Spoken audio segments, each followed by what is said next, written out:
A VPN, short for Virtual Private Network, is a privacy protection tool that is quickly becoming a must-have. But why do you need a VPN, and how does it work in the first place?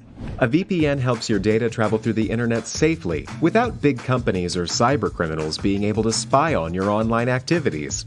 Also, a VPN swaps the real location of your device with a new one. This way, you can virtually travel to any country around the globe.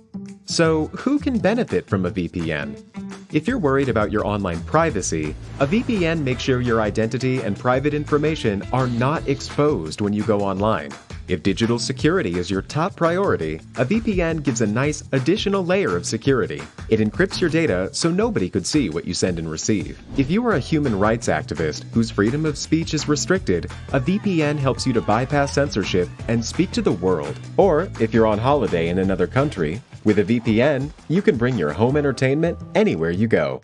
Here's a pro tip: check out Surfshark VPN. It has everything you need in a premium VPN, awesome speeds, and industry-leading protection that covers all of your devices. All you have to do is click connect.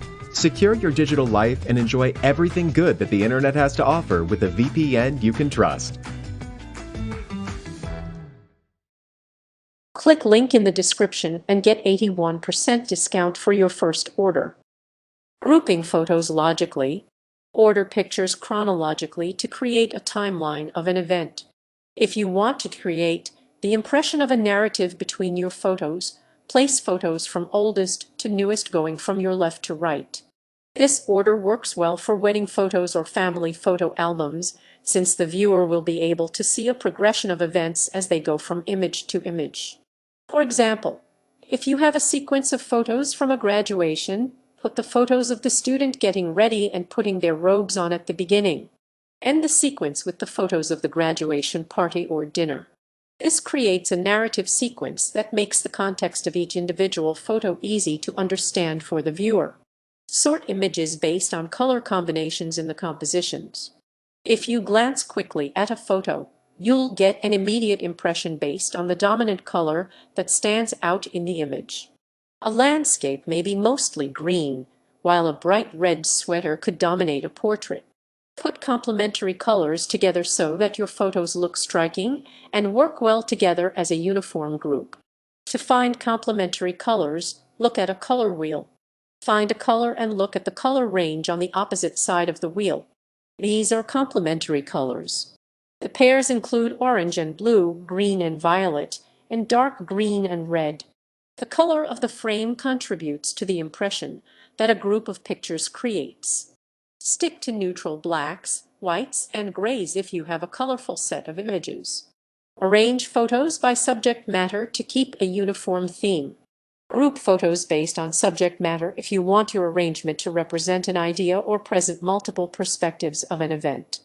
For example, you may want to place a group of portraits or family photos on the same wall together to create a consistent viewing experience.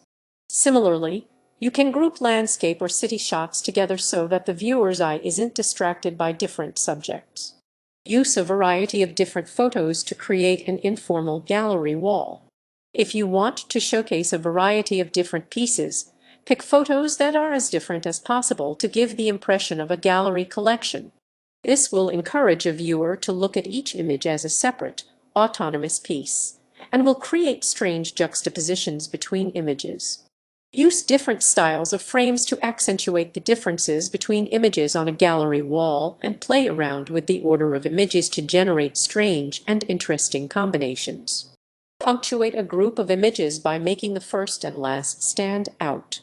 Place the most visually striking and unique images in a group at the beginning and end of a sequence, even if you have to change the chronological order. This will leave a lasting impression for anyone viewing the photos by starting and ending on a strong note.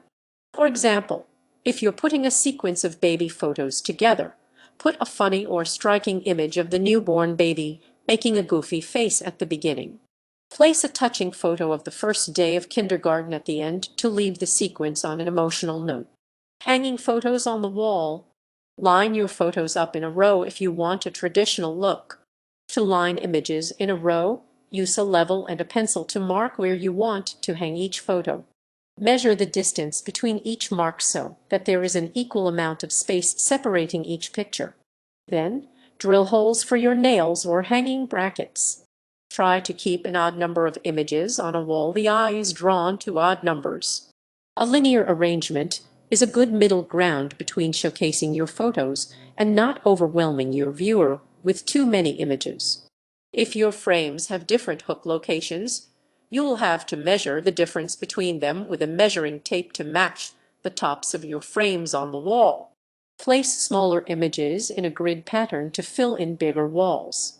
If you have a large wall that dominates a room but don't own any large pictures, place 4-10 smaller images in identical frames in 2 symmetrical rows directly above one another. This will create the same visual impression as a single large piece and will allow you to showcase a variety of different photos. Use a level and painter's tape to create your 2 rows and make sure that they are symmetrical.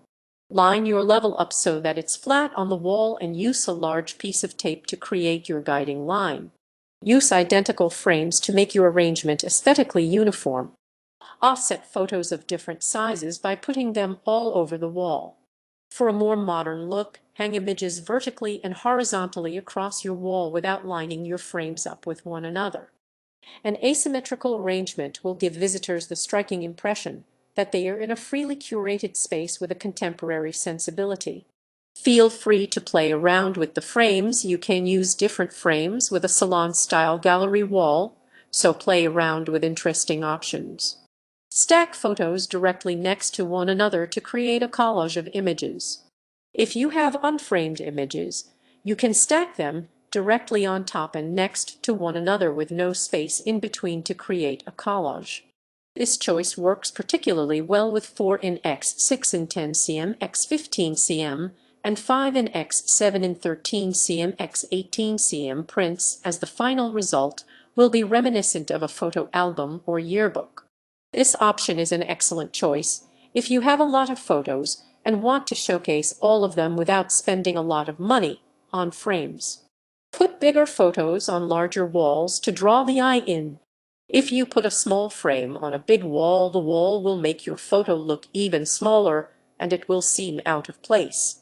Try to match bigger pictures to bigger walls and vice versa.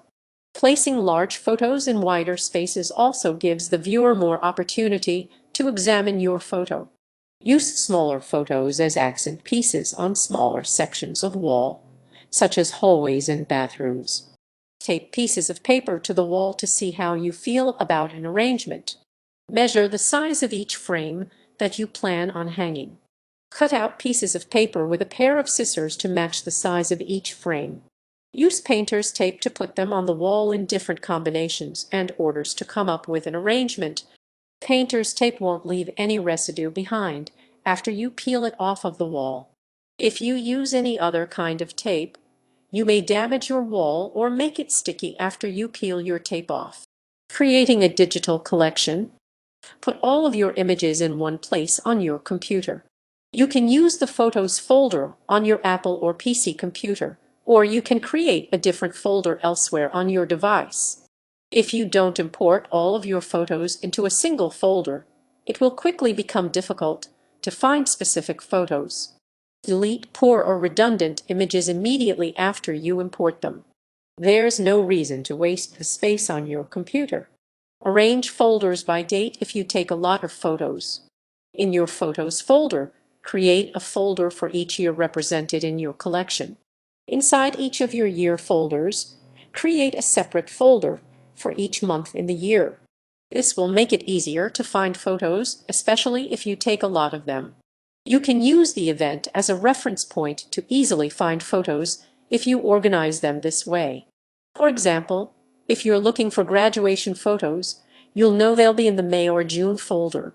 If it was snowing when a photo was taken, you know to look through November-March to find the photo. Label your folders by keywords if you document important events. If you tend to take photos of important events, such as weddings, vacations, or parties, arrange your digital collection with keywords. Good titles for your folders should be based on who is in the photos, what the photos document, and where the photos were taken. A good example may be John Birthday Restaurant or Family Vacation Thailand. This method will make it easy to search for specific folders using your computer's search function. Tag specific images with keywords if you want to easily find a few images that you particularly enjoy. Backup your images by putting copies on a thumb drive. Copy all of your photos and paste them into a thumb drive or external hard drive. This will ensure that your photos aren't permanently lost if your hard drive crashes or your computer gets damaged. If your collection is large or you shoot in the RAW format, the transfer could take a while. Don't unplug your backup drive while the copies are transferring. You could damage the drive or lose some photos if you do.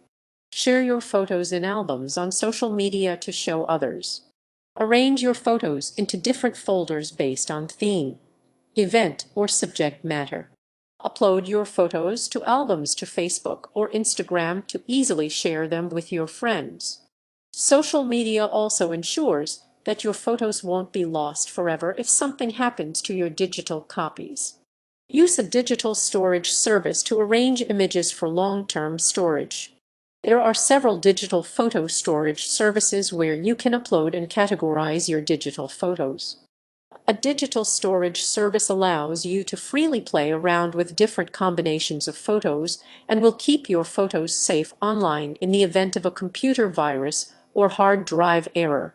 The two most popular photo storage services are Flickr and PhotoBucket, which offer free storage for a large number of photos.